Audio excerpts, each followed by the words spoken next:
very, very proud of the history and of the future of this organization. You see firsthand the difference that you make. They really care, they're hands-on, and they help people materially and directly.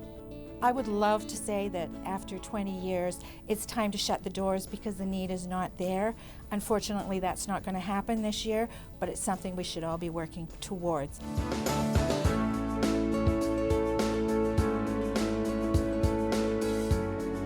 Poor people who endure hunger on a regular basis are likely to experience deteriorating health precisely because their low incomes may not permit otherwise.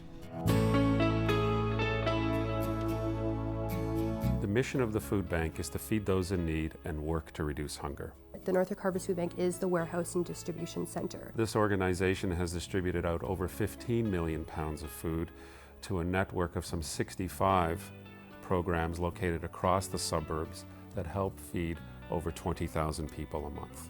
Look at the types of food services that are out there in terms of emergency food access and identify where there are gaps in those types of programs and see what we can do about filling those gaps as well.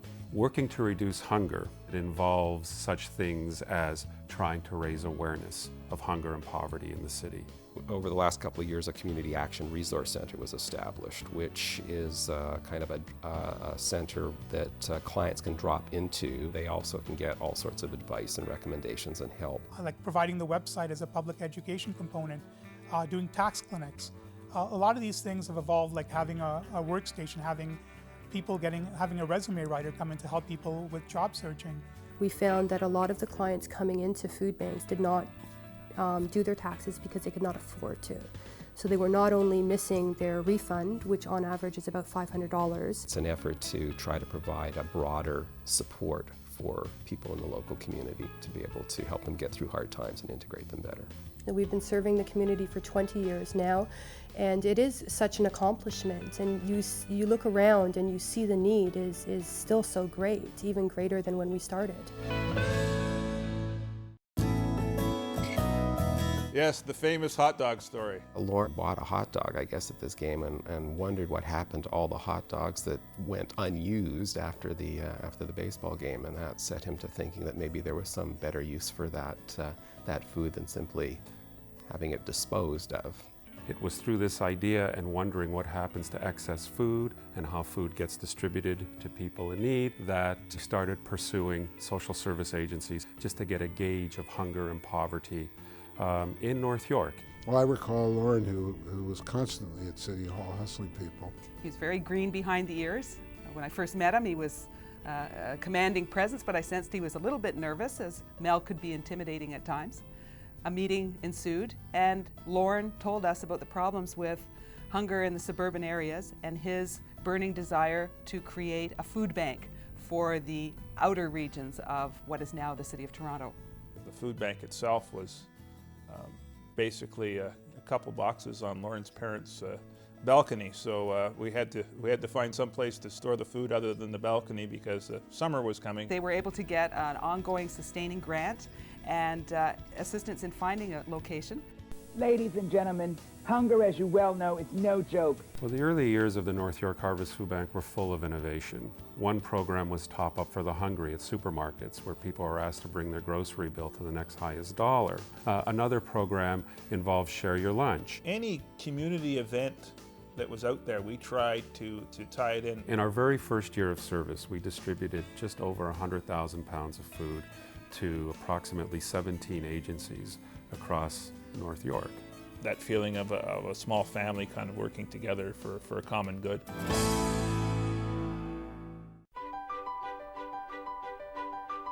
The type of people who come to food banks could be your next door neighbor. These are very often people who've been working most of their lives, who have fallen on tough times.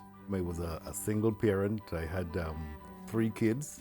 I ran my own business for quite a long period, and because of changing economic circumstances, I couldn't continue with the business. My marriage actually broke up when my kids were younger. I had a 3-year-old daughter, and at that time my youngest was 8 months. Because I was a stay-at-home mom, even though I had worked since I was 12 years old, there was a big gap in my employment history. And when I was moving out, I was in a very tough situation, didn't have any money or anywhere to go. It was interesting to see some of those same people come back after they got back on their feet and out of appreciation for what the community had done, become volunteers and become involved in the food bank. I saw information about volunteering and about the food bank, and I decided to make a go of it. And I had actually been a client at a food bank, so I thought it was appropriate that I would be giving back some time there. One of the reasons why I continue to support this food bank is because of the way they treated me. The real magic is that people are willing to devote themselves so selflessly and give so much of their time to such a great cause. There's always somebody worse off than yourself, and there's always help needed. And I felt I could do it, and I was willing to go. We have a staff of 9 paid full-time or part-time employees, and we also have a core of volunteers that answer phones, sort food, they do some public speaking, they go on the truck, and there's another group of about 1,300 volunteers that provide about 15,000 hours worth of their time to the food bank through the course of the year during food drives.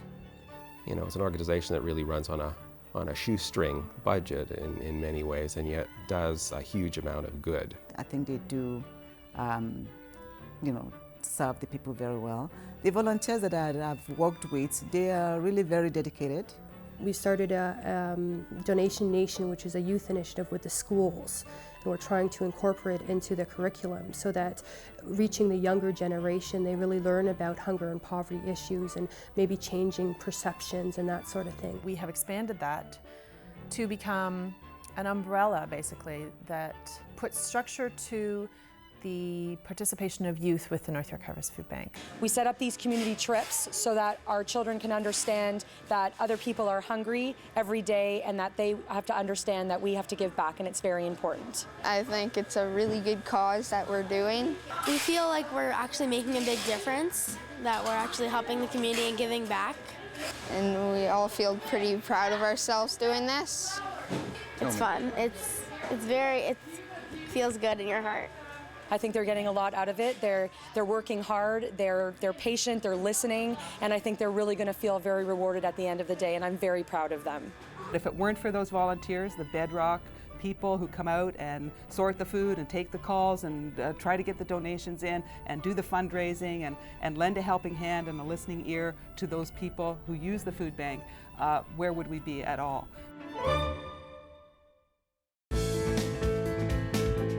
It's probably one of the most important organizations for all of us to be involved with, because it really helps the people who are in our own backyard. It helps the people who need the help the most.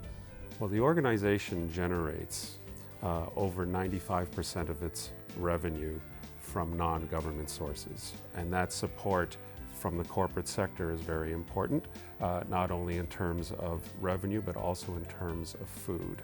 Well, about 10 years or so ago, Gailey and the milk producers and transporters got together and agreed to provide a certain amount of milk to food banks. Over the years, there's been a lot of fresh milk donated to food banks. The reason that we like to support the food bank is because I guess it gives us a way to, as they say, truly think globally but act very locally. Our employees in our branches, you know, they care about the people who live where they live and work, and they're delighted to be part of food drives, and they're really pleased that any money that we raise can be amplified through that whole process. Some of our good deeds are publicized, and that certainly has a very positive impact on our image, and it really tells consumers a little more about who we are as a company. All the corporations in Toronto get pressured to donate money to different types of causes, and it's important that we keep food banks on the agenda, because feeding the hungry in the GTA is still, unfortunately, an urban priority. It's critical that companies have a sense of community and have a sense of giving back and supporting the community. In 1995, when Paul Martin replaced the Canada Assistance Plan with the Canada Health and Social Transfer, he unleashed the most destructive chain reaction of government domino downloading and government cost-cutting of welfare and social spending that has ever been inflicted on Canada's poor and most marginalized population. 175,000 people who come to food banks every month is something that cannot be ignored, but rather should be at the forefront of the thinking that goes into creating policy in this country. I think it's Lorne writing op-eds which draw our attention to the issues of poverty. Certainly in a lot of other communities in Ontario, there's been a tendency for food banks to really not want to talk about politics. You know, if you have a big corporation who's donating food and you talk about cuts to social assistance, maybe it's going to boomerang or something. But North York has really, North York Harvest Food Bank has stayed focused on the fact that you can run a food bank and also call for income redistribution. And I think it's, they should be commended for it, and it's at the center of their strength. You need more adequate welfare. You need a more adequate minimum wage. You need better paying jobs. We can't provide enough housing for people, and the economy has been very hard on people, and the provincial government does not provide an adequate minimum wage law. These are the challenges that go outside of the realm of what the charitable sector can do in general and what food banks can do in particular.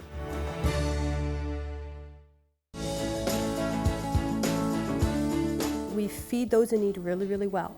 Our warehouse works well, our agencies work well, and now it seems that we're spending more effort and more time working to reduce hunger. And I think some of the directions would be putting more emphasis on that, getting the information and referral program running at more places, opening community gardens, getting the community more involved. So we could have a community kitchen where people could come and cook meals together and learn how to cook and actually use what's out of the community garden in their cooking and so on.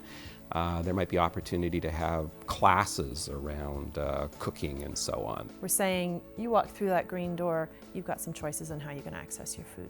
So creating programs in which communities could come together to access food and finding new ways of providing food to people in need. Expanding from feeding the people to actually offering them or looking at them more holistic. Very, very proud that Lauren and the board are driving this forward, and we're going to make changes and expand on what we're doing. 175,000 people still have to access food banks every month in order to survive. Despite all the great work and support that we get from the community, this is still the case. The charitable sector generates a certain degree of resources to provide a service, but it cannot go further. To actually reduce the need for food bank use, you need more effective social policy. I'm witnessing the growth of an organization that I helped to create 20 years ago, and its role in providing a difference to the lives of so many people in the community. That's gratifying. And you guys have set the example, so a big round of applause to everybody here. I can't say enough good things about Lauren Freed for his insight, for his foresight, and for his ability to keep this very large entity going all these years. It was his passion and his heart that drove this project. Congratulations everyone for doing such a great job. My hat is off. I salute those people who work tirelessly to help people in need at North York Harvest Food Bank. I think that we've done an awful lot of really important and impactful work. But wouldn't it be wonderful if we could work ourselves totally out of a job? Until such time, I am glad that there are people who will continue to give to the food bank. The food bank, I think in some ways saved my life, to be perfectly honest with you. Before I came here, I didn't have a lot of employable skills. My self-esteem wasn't that great. I was down on my luck, and they really helped me, and it's not just food. I'd just like to wish the North York Harvest Food Bank very best wishes on its 20th anniversary. Your work is so incredibly important to our community. Keep up the great work. It's incredibly valued.